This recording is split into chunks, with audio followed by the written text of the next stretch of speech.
राहुल गांधी पर बरसे सीएम मोहन यादव, बोले आपदा में देश की छवि खराब कर रहे हैं विपक्ष के नेता।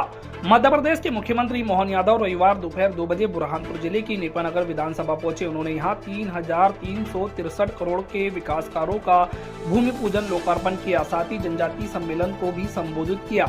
मुख्यमंत्री मोहन यादव ने कांग्रेस और विपक्षी नेता राहुल गांधी पर निशाना साधते हुए कहा कि एक विपक्ष के नेता थे अटल बिहारी वाजपेयी, जिन्होंने विश्व में देश का मान बढ़ाया, और एक यहाँ नेता प्रतिपक्ष है राहुल गांधी, जो देश की किसी भी आपदा के समय दुनिया भारतीय लोकतंत्र का अपमान कर रहे हैं। मुख्यमंत्री डॉक्टर मोहन यादव ने कांग्रेस को यहां शुभकामनाएं दी, क्योंकि ऐसे ही काम करते रहे जिससे वहां 50 साल तक सत्ता से बाहर रहे। उन्होंने कहा कि अब कांग्रेस के नेता बीजेपी से नहीं, अपने ही नेता राहुल गांधी से परेशान है।